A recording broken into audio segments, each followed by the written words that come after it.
Hola, ¿qué tal amigos? Bienvenidos a este nuevo Agora Live. Mi nombre es Juan Lagos, soy investigador de la Fundación para el Progreso y quiero darle la bienvenida a esta instancia que nosotros tenemos cada semana por medio, ¿no es cierto?, donde analizamos diversos temas desde obviamente nuestra óptica de las ideas.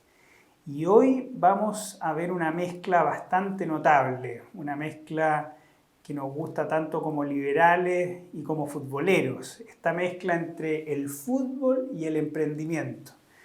Muchas veces en estas reflexiones pseudo-filosóficas con gente como Ángel Capa o Jorge Valdano empiezan a hablar de que el fútbol es pasión, pero se corrompe con el negocio. Y en realidad eso es completamente falso. El fútbol es pasión, siempre ha sido pasión, pero por fortuna ahora también se ha transformado en una industria. Y una industria no es una mala palabra, una industria es sinónimo de empleo, es sinónimo de cooperación voluntaria, es sinónimo de que esa pasión pueda llegar a millones de personas y no solo se concentre en un estadio. Y para qué hablamos sobre el emprendimiento, ¿no es cierto?, que ahora este negocio del fútbol puede verse como algo ya hecho, como algo obvio, como un negocio redondo, pero en su momento fue un riesgo. Fueron ideas novedosas, fueron pisar callos, ¿no es cierto?, ir en contra de ciertos intereses anteriormente creados. Y para hablar sobre esta mezcla entre el emprendimiento y el fútbol tenemos un invitado de lujo. Se trata de don Jorge Claro Mimisa. Él es ingeniero civil e ingeniero comercial de la Pontificia Universidad Católica de Chile, con una trayectoria académica. Fue profesor del Instituto de Economía de la misma universidad y también fue su vicerrector económico, también con una gran trayectoria en el ámbito de los negocios y también en el ámbito futbolístico, ya que fue presidente del Club Deportivo Universidad Católica y luego fundador del canal del fútbol, del CDF.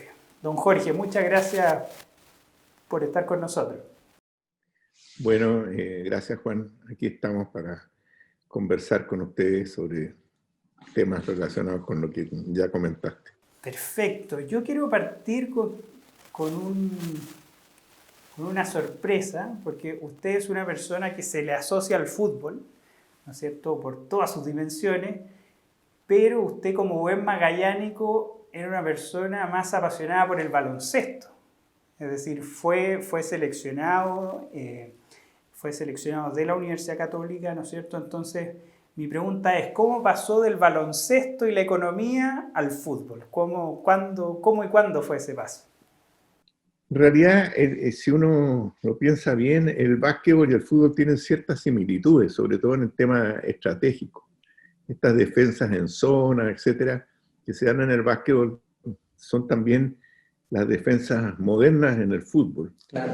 Pero yo llegué al fútbol, aparte de haber sido siempre un hincha, primero cuando me puse la camiseta de la Universidad Católica al ser jugador en su equipo juvenil, pero posteriormente porque el rector, don Jorge Suete, el rector de la universidad, me nombró representante de la universidad en el directorio de la fundación del club deportivo, donde la universidad tenía derecho a 2 de sus 6 directores. Tal vez me eligió pensando en que en mi cargo de vicerrector económico había tenido algunas ideas interesantes para la universidad.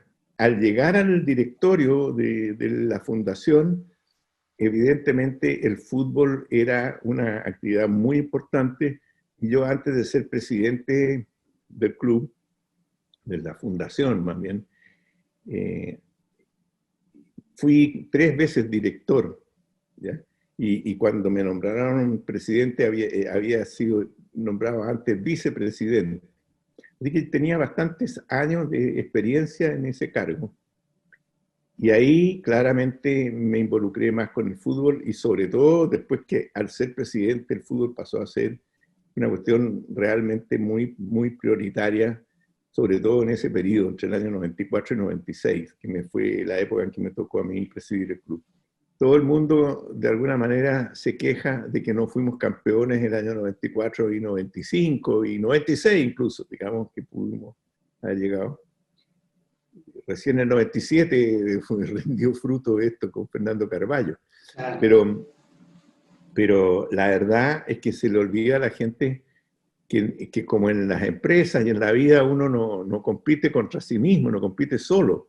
Hay otros competidores que tienen también méritos para poder lograr los títulos. Y nosotros nos topamos con el equipo de la Universidad de Chile, que con Marcelo Salas en plena apogeo de sus capacidades, y que simplemente no ganó. ¿Ya? Jugaron mejor, tuvieron más suerte, llaman lo que quieran, el fútbol también hay mucha suerte. Como dicen, un tiro en el palo pudo haber pegado 10 centímetros más hacia adentro y es gol. Sí. Pero pegó en el palo, ¿ya? Y no hay nada que hacer.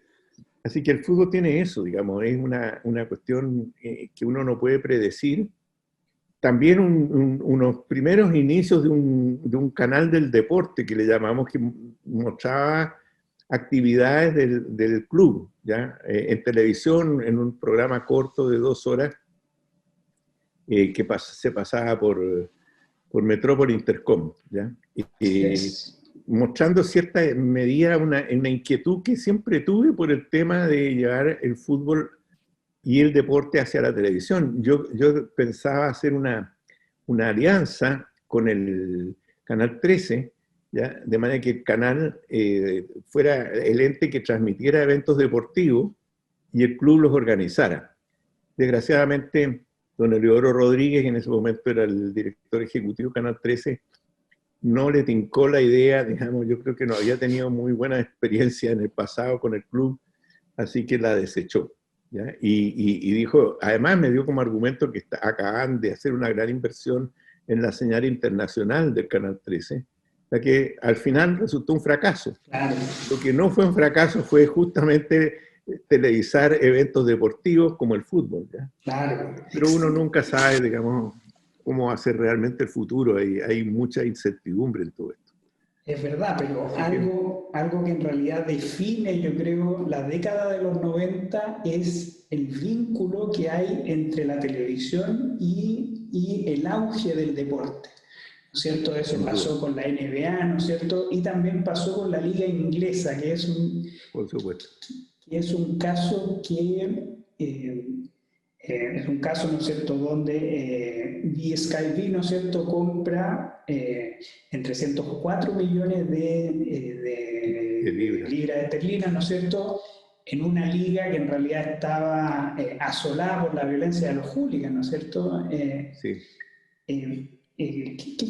¿Qué nos puede contar sobre ese caso y qué tan importante fue para usted? Mira, en realidad ese caso es muy notable. Fue una idea del empresario de medios, en ese momento escrito, en Australia y en Gran Bretaña, Rupert Murdoch, que ideó la posibilidad de crear una nueva liga, que es la Liga Premier, digamos, en Inglaterra, y competir por los derechos exclusivos de la transmisión de los partidos de esa nueva liga.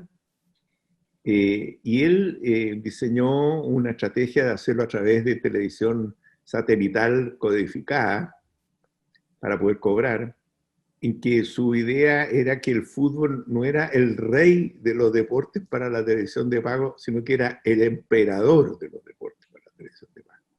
Y que mezclando fútbol con películas y con noticias, no necesitaba más. Y la verdad es que desarrolló esa idea, se fusionó con otra empresa satelital, por eso se llama BSkyB, pero lo genial, y esto está relatado en un libro, digamos, que se llama Sky High, ¿ya? Y es increíble la correlación que existe entre ambos proyectos, ¿no? Porque Murdoch, a pesar de tener muchísimas más espaldas que nosotros, estuvo a punto de quebrar en Gran Bretaña, perdía como 1 millón de libras esterlinas a la semana. con su emprendimiento. Y tuvo miles de dificultades, etcétera, digamos, pero logró salir adelante. Y cuando logró hacerlo, la verdad es que Sky en Gran Bretaña fue un éxito tremendo. Llegó a estar, si no me equivoco, entre las 15 empresas de mayor valor bursátil en Gran Bretaña. Fue tremendo el auge, pero en toda la etapa inicial a él le tocó ser pionero, y los que empiezan los negocios siempre pagan altos costos. Acá él fue el primero en usar un satélite para transmitir partidos de fútbol.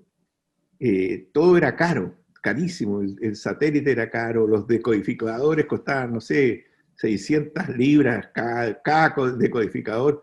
Hoy día cuestan como 20 o 30 dólares. ¿Ya?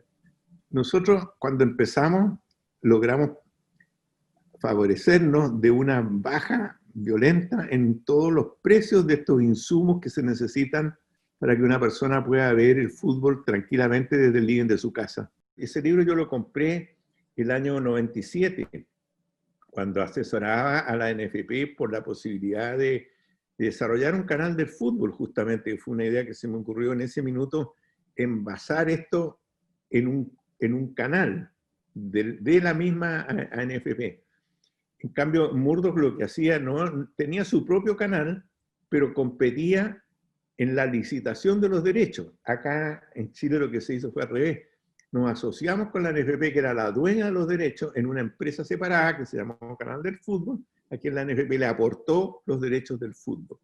Y nosotros aportamos la gestión y el riesgo de que si esa empresa le iba mal, la plata en la operación la perdíamos nosotros y no la NFP, y no se ponía en riesgo así los derechos del fútbol, que era el patrimonio más importante que tenían los clubes. De manera que cuando se desarrolló el canal del fútbol en Chile, tuvimos las mismas dificultades, o tal vez proporcionalmente más que en Gran Bretaña. Nos salvamos jabonados de quebrar, gracias a muchas casualidades que después podremos comentar mejor,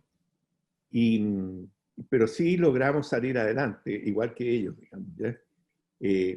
De manera que la experiencia chilena tiene mucha correlación, pero tiene la gracia de haber sido el primer canal del fútbol que se hizo en el mundo.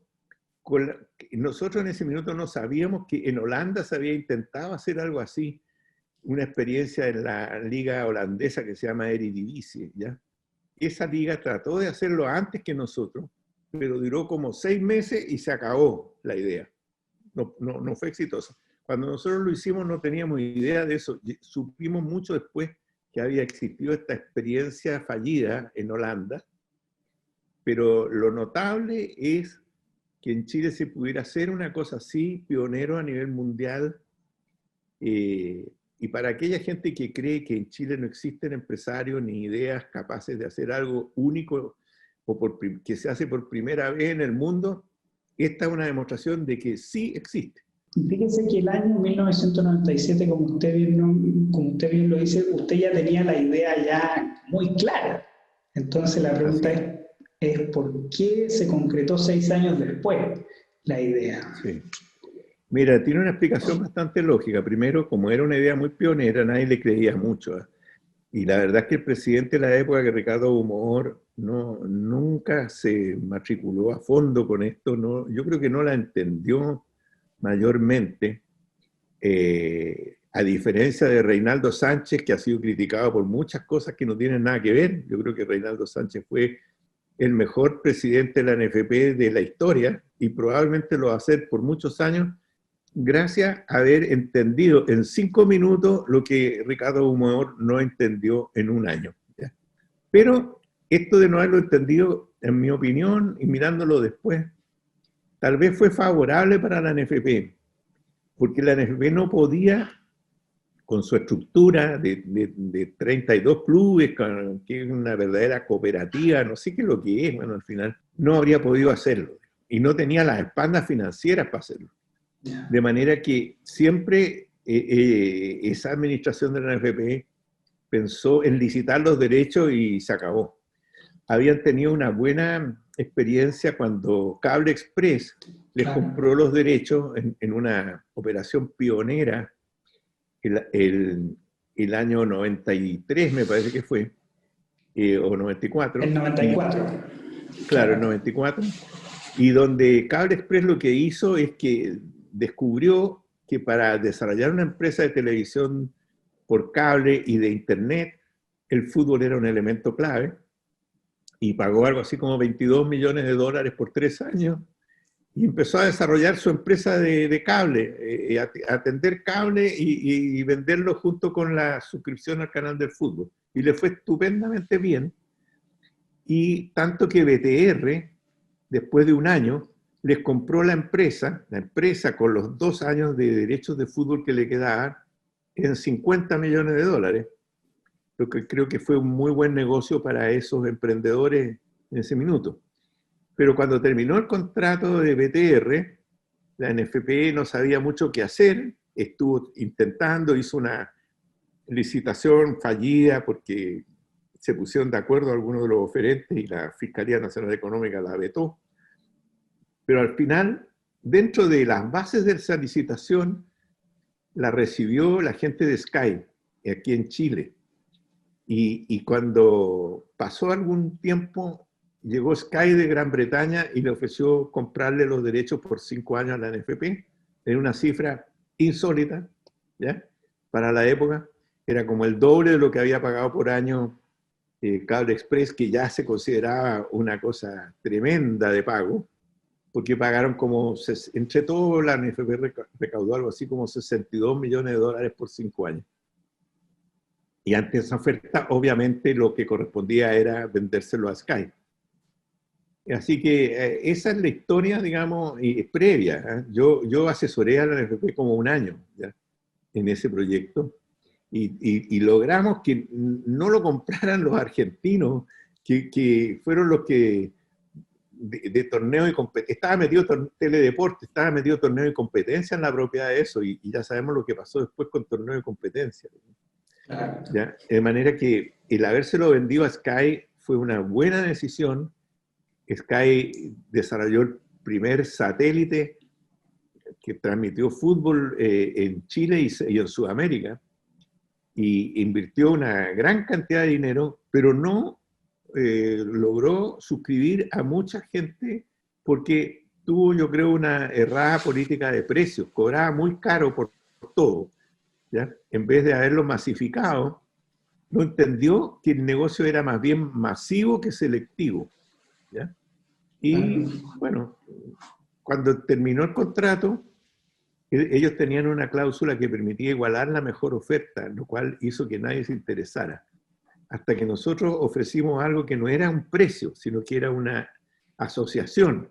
Era una oferta que la quisieron igualar, pero quedándose con el 50% de la empresa, y la NFP prefirió la oferta nuestra, que comenzó con un 10% para nosotros y 90% para la NFP, para después subir al 20 y 80%, cuando nosotros adquirimos ese otro 10% después de 2 años, para poder financiar y poder meter un socio, digamos, porque había, en toda la etapa inicial, el financiamiento se hizo endeudando todos los bienes de la familia. Nosotros lo hicimos solo.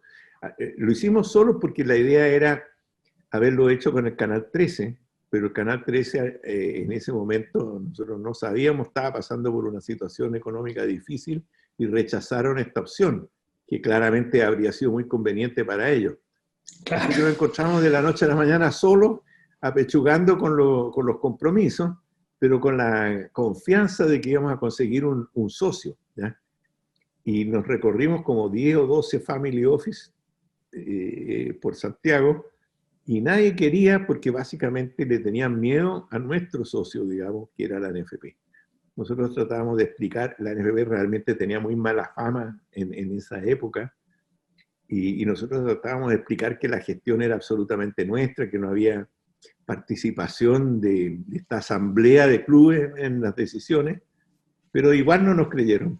hasta que Gonzalo Martino, un amigo y a quien yo lo había asesorado en su cargo de gerente general de la Lechera del Sur, años antes, él, cuando le pedimos si podía ser socio, inmediatamente se demoró una semana en hacer el estudio y se metió, digamos, dijo: yo confío en ustedes y yo y participo, y él trajo a varios socios más y fue fundamental.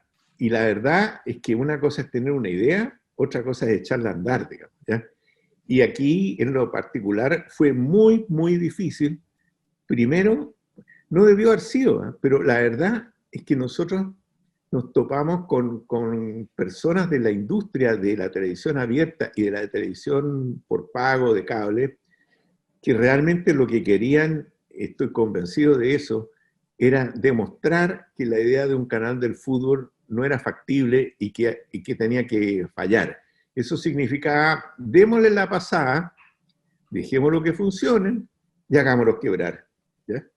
¿Y cómo lo hacemos quebrar? Pues sencillamente había una empresa de cable que tenía el 80 o 90% del mercado, porque se había fusionado con otra, digamos, y estaba esa prácticamente más Sky, tenía prácticamente todos los abonados de cable de Chile, y ella era la que tenía que vendernos a nosotros.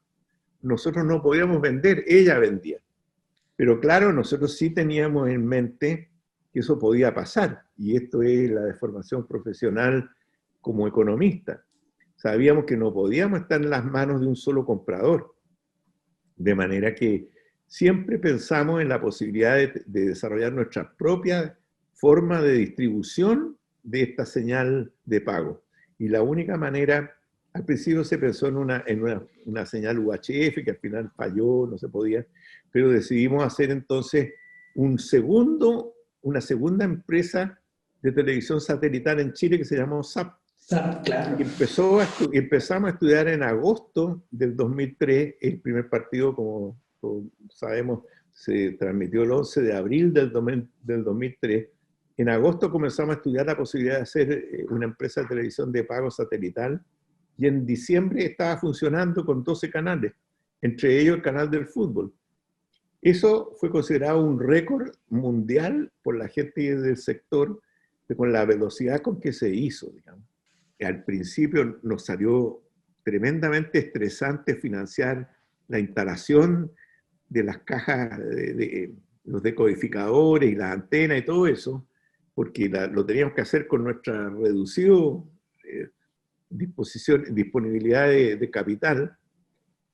Rápidamente pasó que se nos ocurrió interesar a Telefónica en asociarse, aliarse con nosotros, y después Telefónica creó su propio satélite, porque se dio cuenta que en realidad la televisión satelital más el fútbol era esencial para poder entrar a las casas, para poder vender internet principalmente, digamos, ¿no?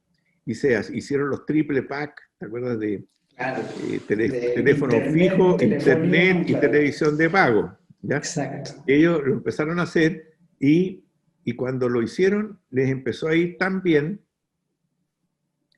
que BTR se complicó, y entonces quiso entrar al mismo contrato. Para poder hacer lo mismo tenía que sumarse al contrato que nosotros teníamos con Telefónica, que era un contrato más decente.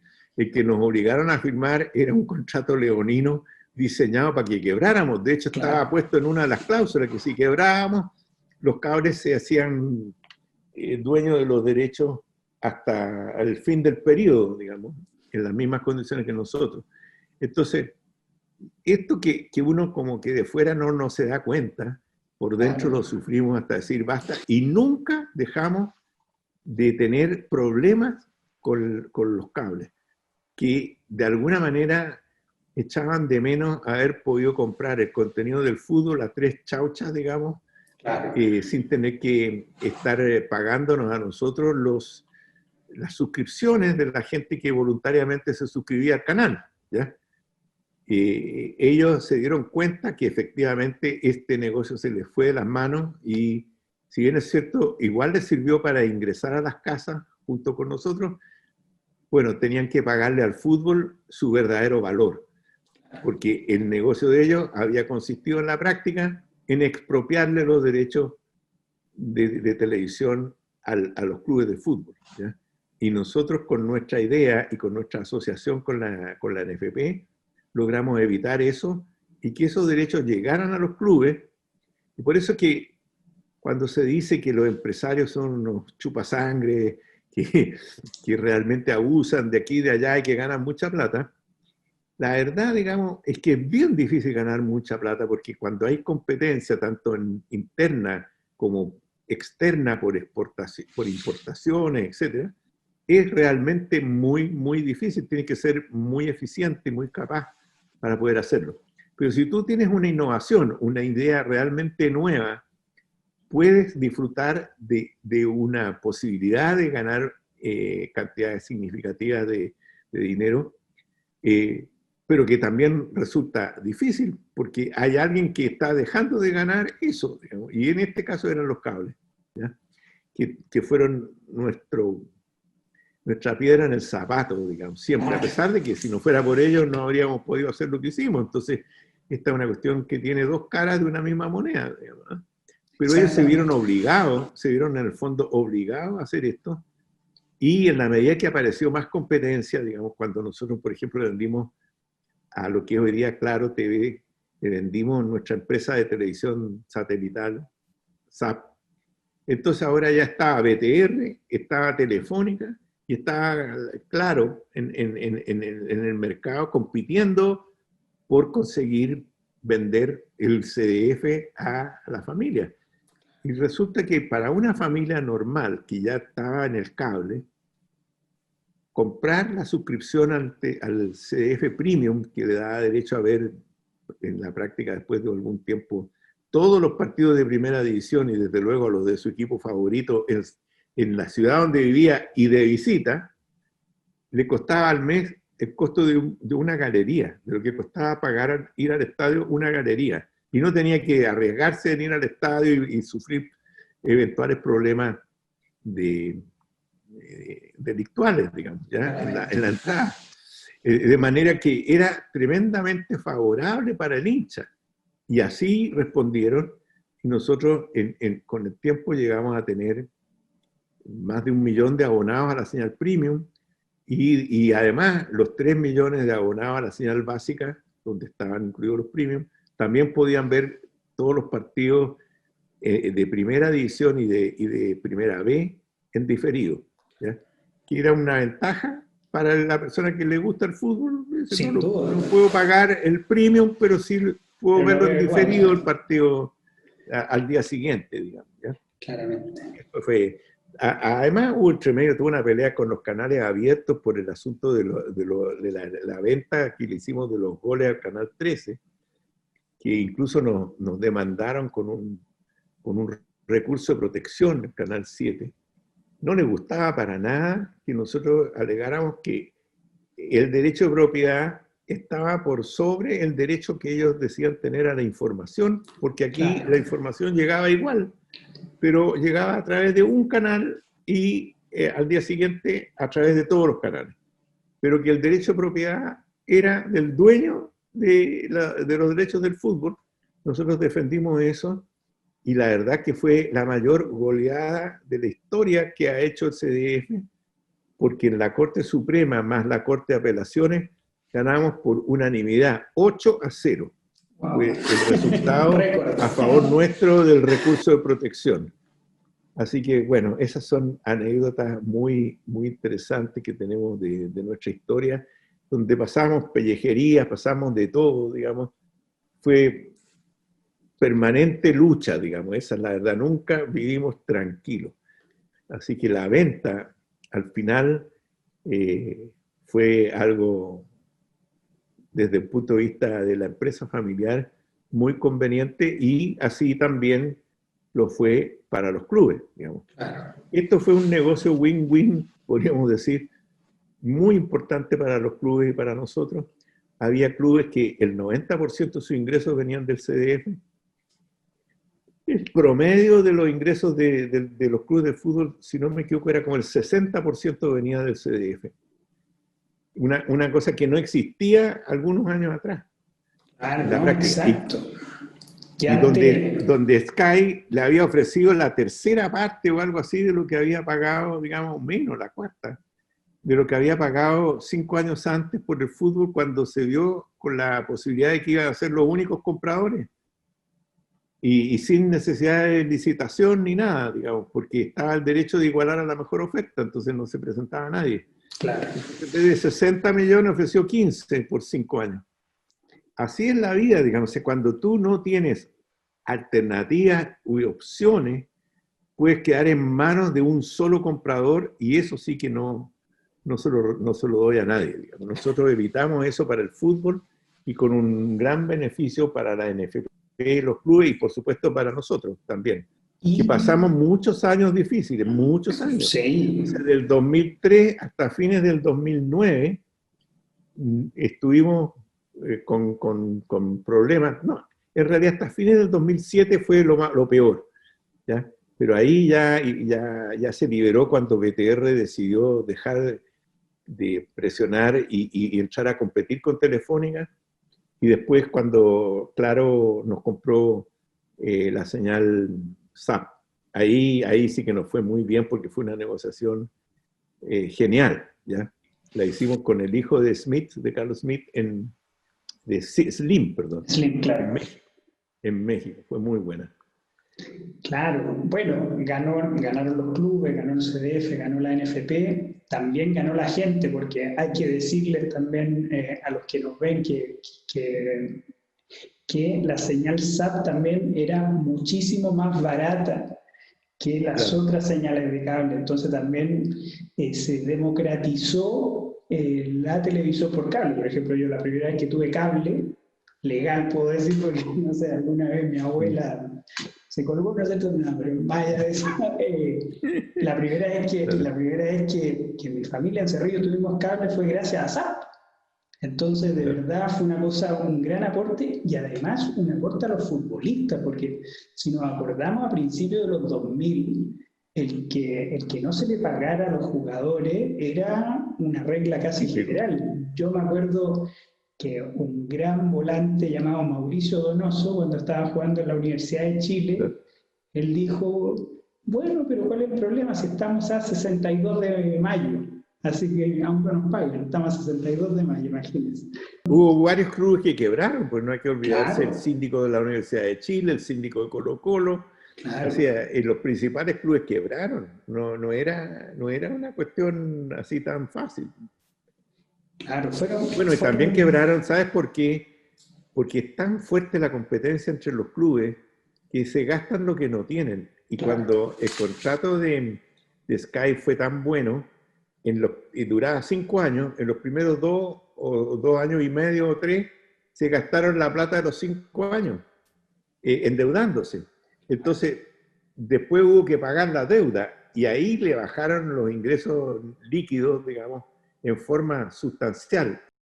a nuestros auditores yo les quiero recomendar el libro CDF Historia Secreta, ¿no es cierto?, de el periodista Rodrigo Garcés, que es un libro fascinante, muy entretenido para los fanáticos del fútbol, es imperdible. Y yo no quiero terminar, don Jorge, esta conversación sin una frase que dijo el gran don Raúl Legaro Segel, que fue profesor, ¿no es cierto?, es profesor, ¿no es cierto?, en la facultad y por lo tanto, y era el abogado también de CDF, ¿no es cierto?, que él El dijo, hijo, ah, Raúl ya, Lecaro Artur. ya, ¿Mm? perfecto, ya, pero, ya, Los dos entonces son Raúl, notables, ¿eh? sí, claro, y los Sí, dos sí, no son hay profes, duda. y los dos son profes también. ¿Mm? Y fíjese que él dijo una frase que dijo que usted era de ese tipo de personas que por cada problema te ofrece 6 a 7 soluciones e ideas. Entonces mi pregunta es, frente a lo que estamos viviendo hoy en Chile, ¿cuáles serían esas 6 o 7 ideas que usted vería sobre lo que estamos Uf. viviendo? Una pregunta no muy fácil de No, obviamente contestar. pueden ser 2 ideas, Bueno, ¿no? no. Si voy a tratar de darte 6 o 7, Ok. tal vez 8. Bueno, primero que no me voy a pronunciar sobre los aspectos políticos que están detrás, como es todo el tema del cambio constitucional, porque eso yo creo que es lo más complejo, digamos. O sea, si uno está pensando en un país que por todo lo que sabemos desde octubre hasta ahora va a vivir un proceso muy duro de recuperación económica con un gran desempleo, con muchas dificultades económicas para la familia chilena, con un aumento de la pobreza, es más importante que nunca que las empresas que dan empleo se recuperen, que realmente crezcan y generen todo ese empleo. Y si no hay certezas en la Constitución, los empresarios son muy reticentes a invertir sus capitales mientras esas certezas no existan. De manera que, si es, por ejemplo, está en duda qué va a pasar con el derecho de propiedad, qué va a pasar con la independencia del Banco Central, qué va a pasar con el sistema tributario, ¿ya? Las inversiones va a costar mucho que lleguen, ¿ya? Los empresarios son difíciles y muchos de ellos vivieron la etapa previa al año 73 con expropiaciones de campo, etcétera, y que a su familia, a sus padres, les tocó ese proceso de expropiaciones de empresas y de campos, digamos, lo que hace, como dicen, que sean personas que se quemaron con agua caliente, pero hoy día arrancan de una gota de agua helada, digamos, ¿ya? Arrancan, digamos, ¿no? Esa cuestión es una cosa muy particular de Chile y ojalá quienes tengan que participar en este proceso lo tengan muy, muy presente, porque la gente a veces cree que las cosas se dan porque el Estado las da, pero el Estado no genera ingresos, no genera, lo único que genera es recaudación de impuestos, digamos. Y para que pueda recaudar impuestos, tienen que haber empresas privadas que generen empleo, que generen utilidades. Al generar empleo, las personas consumen, al consumir pagan el IVA, gran impuesto que genera alrededor de la mitad de los ingresos tributarios. La otra mitad, principalmente en ingresos a la renta de personas y de utilidades de las empresas, digamos. Y por lo tanto, si no entienden, digamos, que toda la gracia está en que existan empresarios, que existan empresas que generen empleo, no existe la capacidad del Estado de generar políticas públicas y financiarlas. Pero ahora, respecto a tu pregunta, digamos, estuve pensando porque tú me comentaste que me iba a hacer esta pregunta. Entonces, no es mucha gracia, pero lo primero, digamos, me voy a ir primero por el área educacional, ¿ya? Okay. En el área educacional, lo más importante y tal vez el proyecto social más rentable y más importante que no se ha hecho en Chile es llegar con educación y estimulación temprana a los niños entre los 0 y 4 o entre los 2 y 4 años de edad del 30% de menores ingresos a la población. ¿Por qué ese grupo? Porque en general los que están en el 70% superior reciben la estimulación indirectamente de su propia familia y muchos de ellos sí pueden ir a un jardín infantil, a una sala cuna, etc. Las familias pobres no tienen esa posibilidad, la madre tiene que trabajar, muchas veces es la única jefa del hogar, no tiene esa posibilidad. Y nosotros, más bien mi hijo, Matías, con su señora, detectaron esa falencia y crearon una fundación que se llama Niños Primero, que ha sido muy exitosa en llegar con un modelo educacional que se desarrolló en Estados Unidos a las casas. Se visita 2 veces a la semana por 6 meses a las familias llevándole una vez un juguete didáctico y otra vez un libro didáctico, y se hace participar a las madres. Y en la época de pandemia, ese modelo migró un poco a una mezcla entre real y virtual, que creo que al final va a ser una gran cosa porque se puede lograr prácticamente, no sé, los mismos 90% de los beneficios con menores costos. Ese proyecto debiera llegar a todos los niños del 30% de menores ingresos entre 0 y 4 años. Evidentemente de 0 a 2 el tema es distinto porque son muy, muy pequeños. Pero de 2 a 4, sí, pero yo estoy seguro que se puede llegar de 0 a 4, digamos, ¿ya? con un modelo similar que esta fundación está dispuesta, obviamente, a ponerlo a disposición de otros que quieran hacer lo mismo, pero que el Estado debiera pagar una subvención por niño atendido similar a la que paga por los niños de extrema pobreza en la enseñanza básica, que son poco más de 100.000 pesos, si no me equivoco, al mes. Sí. Con eso se puede financiar perfectamente. Hoy día se ha financiado casi todo con donaciones de familias, digamos, de empresas privadas, y mal que mal, hoy día hay una cantidad importante de familias, 1.300 más o menos, que están recibiendo este tipo de educación temprana, y que en Estados Unidos ha sido evaluado muchas veces, y que el Premio Nobel de Economía, Heckman, determinó que es James Heckman, claro, que es uno de los proyectos sociales más rentables. Él dice, por cada dólar invertido en esa edad en niños de extrema pobreza o de pobreza, la sociedad recibe 7 u 8 de vuelta.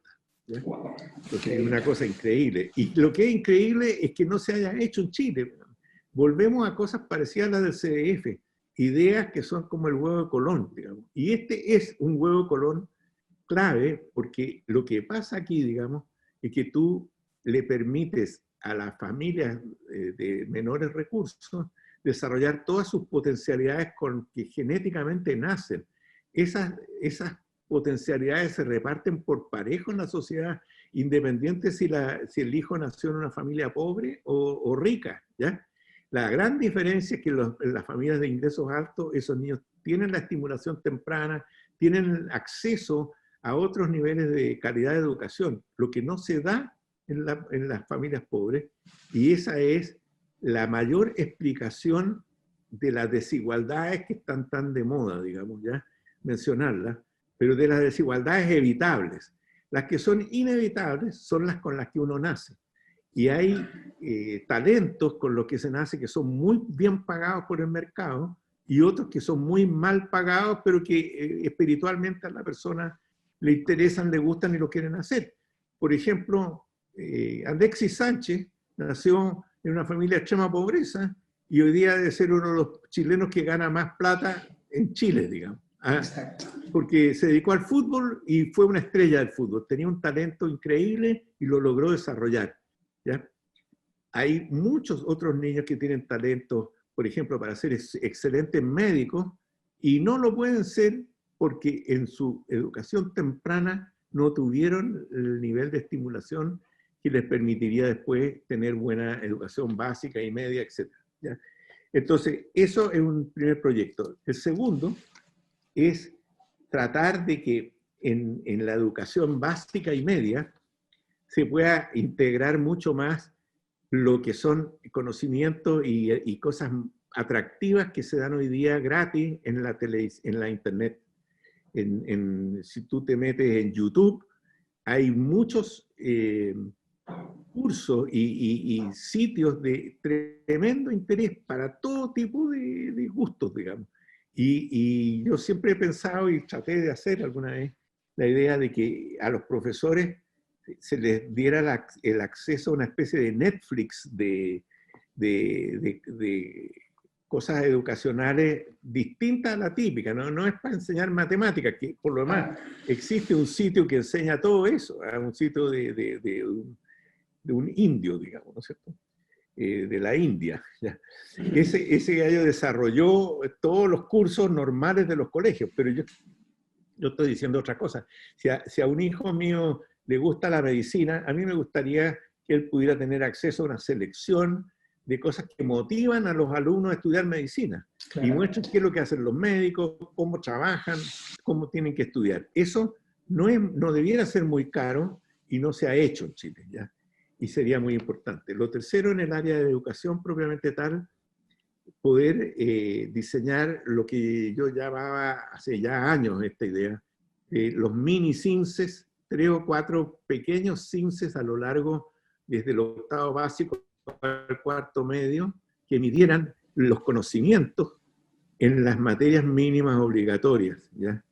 Porque lo que pasa es que con la cultura de que las notas de colegio son importantes para postular a la universidad y que lo otro importante es la PSU. Desde el octavo año hasta el cuarto medio, muchos niños, no digo todos, pero muchos, tal vez más de la mitad, se van a presionar a los profesores para que les suban las notas y estudian, calientan la PSU el último año, ¿ya? Y mientras tanto se pasaron 4 o 5 años sin estudiar gran cosa, aburridos, pateando piedras las clases y al profesor imposible motivarlo, ¿ya? Esa hay que modificarlo con urgencia. Después tengo alguna idea en el área tributaria que hoy día se han puesto de moda con la previsión. Yo hace muchos, muchos años propuse una idea de poder devolverle el IVA que pagaba por las familias más pobres en función de una estimación de su ingreso. Bueno, resulta que cuando se desarrolló la factura electrónica, la guía de despacho electrónica, la boleta electrónica, que entre paréntesis, quiero hacer un pequeño paréntesis, esa fue una idea nuestra, digamos, ¿Sí? y se la explicamos al Servicio de Impuestos Internos y después el Servicio de Impuestos Internos la desarrolló. Nosotros creamos una empresa con otro socio que se llama, hasta el día de hoy, se llama Acepta, acepta.com en esa época, que fue la que hizo la primera factura electrónica, bueno, y fue muy exitosa y lo ha sido hasta el día de hoy, ¿ya? Bueno, pero esa tecnología moderna permite controlar con mucho mayor eficiencia el pago del IVA, ¿ya? Entonces, incluso saber quién pagó el IVA, porque puede quedar al momento de comprar el RUT de la persona, digamos. De manera que esta idea se la planteé hace muchos años a distintos ministros de Hacienda, y más aún, yo terminé yendo a hablar con la gente del Servicio de Impuestos Internos y me di cuenta que efectivamente hoy día esto es perfectamente factible, que tal vez la pandemia y toda esta historia no ha permitido desarrollarla más, pero el Servicio de Impuestos Internos tiene todas las facilidades para que se pueda llevar una base de datos con lo que cada uno compró y pagó en IVA, ¿ya? Pero lo que pasa es que lo que se evade en IVA es una cantidad gigantesca. Y el poder mejorar la captación de esa evasión, haciendo participar a los consumidores en una parte del beneficio, que lo reciban de vuelta en los pagos de IVA que hagan, es una idea realmente que hay que hacerla, digamos, que transformaría al IVA, que es un impuesto en principio regresivo, lo transformaría en un impuesto neutro, ¿ya? Yo hice los cálculos, bueno, se los pasé al ministro de Hacienda y toda la cuestión, y se puede llegar a tener una carga tributaria bastante uniforme en Chile, digamos, y no una que castiga a las familias de menores ingresos en proporción a los ingresos que tienen. Si bien es cierto, después reciben una mayor proporción de las políticas públicas financiadas con los impuestos. El Centro de Estudio Horizontal planteó una idea que es perfectamente coherente con lo anterior, es que esta devolución que se puede hacer en una cuenta vista de cada uno, yo a veces propuse que las dueñas de casa recibieran la devolución, porque la mayoría son las jefas de hogar y muchas veces los maridos o ex maridos no les pagan lo que corresponde, pero aquí podría ser que se destinaran a ahorros para la previsión. Y más aún, perfectamente factible, creo yo, subir el IVA del 19 al 20% cuando se le devuelve ese mayor pago, por ejemplo, en cuentas individuales para el ahorro previsional a las familias de menores ingresos. Porque al final el que termina pagando de verdad y no se le devuelve todo, porque se le devuelve con un tope mínimo, digamos, y de ahí para adelante pasa a ser el aporte solidario de las personas que al consumir pagan mucho más IVA, aunque proporcional a su ingreso es mucho menos lo que pagan, ¿me entiendes? Puede ser complicada la explicación, pero es simple al final, y puede ser una idea tremendamente potente a la hora de plantear mejoras a la previsión, porque la previsión al final no falla porque las AFP no hayan invertido bien, ni hayan cuidado bien la plata, ni a la hora de pagar no paguen. Aquí se demostró que hay eficiencia en todos los procesos de la AFP, y que si hay, bien es cierto, pudo haberse cobrado un poco más, un poco menos, eso no tiene mayor importancia, es mínimo eso. Lo que sí es que la gente de alguna manera no cotiza o cotiza por el mínimo. Y eso es lo que hace que las jubilaciones sean malas. ¿Y por qué? Porque el incentivo perverso existe, porque tanto el empleador como el empleado prefieren recibir la plata al contado y no depositarla en una cuenta que la van a ver a los 65 o 60 años de edad. Eso se demostró cuando dijeron, oiga, el que quiera vaya a retirar el 10%. Y también relacionado con la previsión, muy brevemente, si uno analiza en qué se gastan las personas pensionadas la plata, se la gastan principalmente en vivienda, arriendo, digamos, los que no son dueños, y que ahorraron justamente en una vivienda, que en vez de en una FP, se la gastan en vivienda, en salud, tanto hospitales como remedios, y después en mucho menor proporción, comida, ropa, transporte, algunas otras cosas más, digamos. Servicios públicos, el agua, la luz, qué sé yo. Pero cuando uno se centra en la vivienda y la salud, hay dos cosas muy importantes que el Estado podría hacer. En vez de regalarle plata a la gente pensionada como un gasto, perfectamente podría invertir plata en vivienda que se le arriendan a esas personas a un costo subsidiado, o dependiendo de su situación, puede ser gratis o no gratis, digamos. Claro. Pero que le evitan el pago de la vivienda y que permiten que posteriormente lo pueda seguir usando otra gente, digamos, en la misma condición.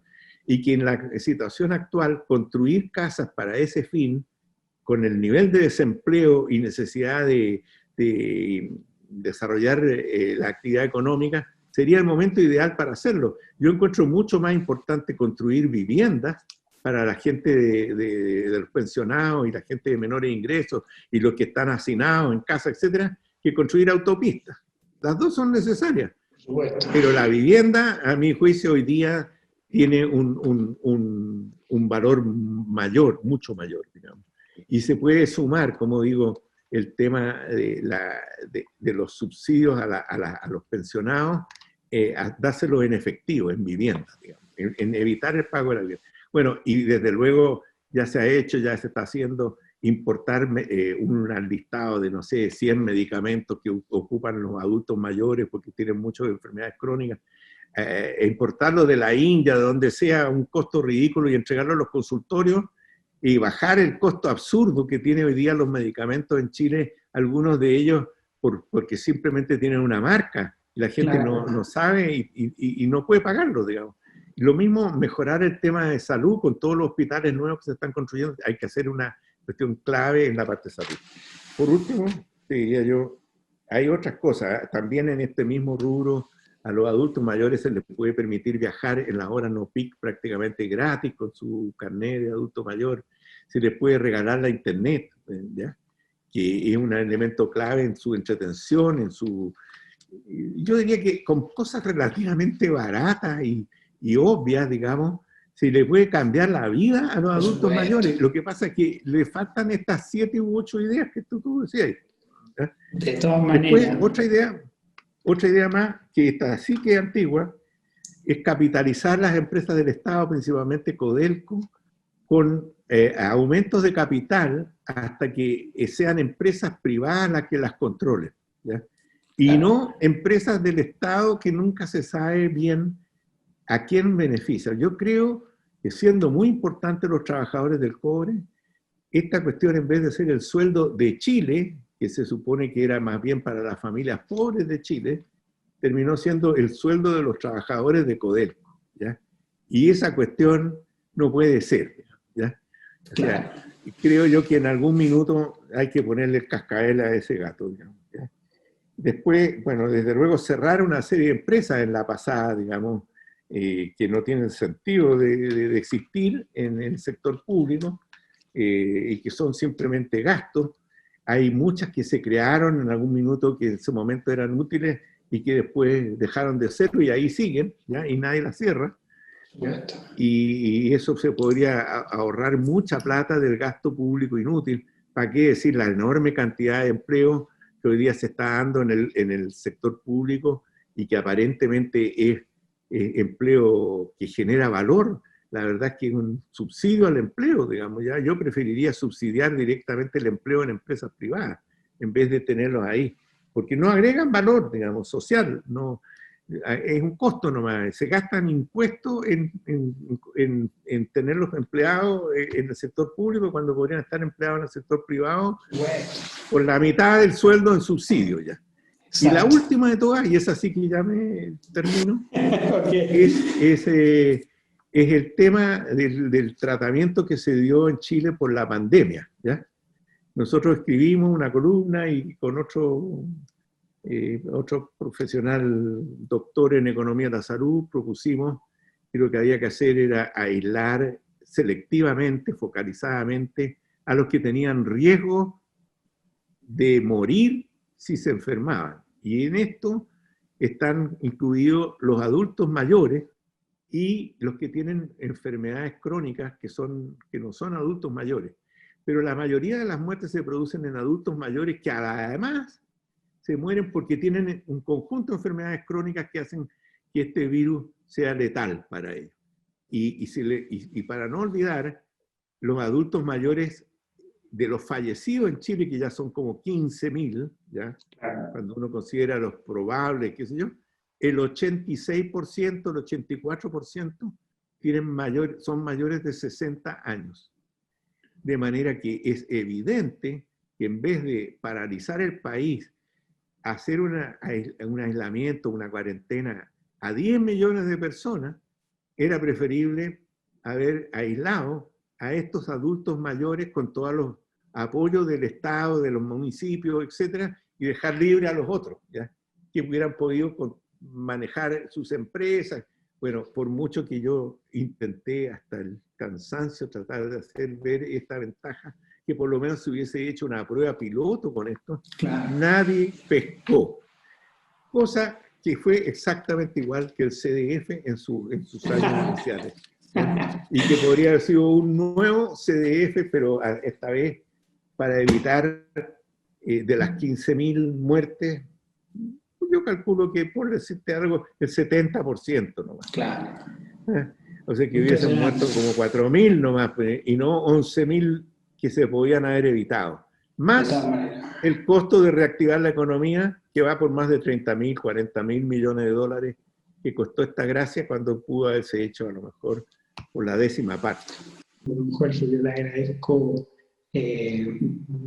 en el alma esta gran instancia de poder mezclar la economía, la política, el fútbol y el emprendimiento. Yo creo que fue una gran experiencia, así que muchas gracias por recibirnos en este Agora Live. Así es, pues bueno, yo te agradezco a ti. Bueno, es la primera vez que yo me expreso así o me entrevistan. No soy una persona muy dada a dar este tipo de entrevistas porque en el pasado no han sido buenas las experiencias para la gente que hace.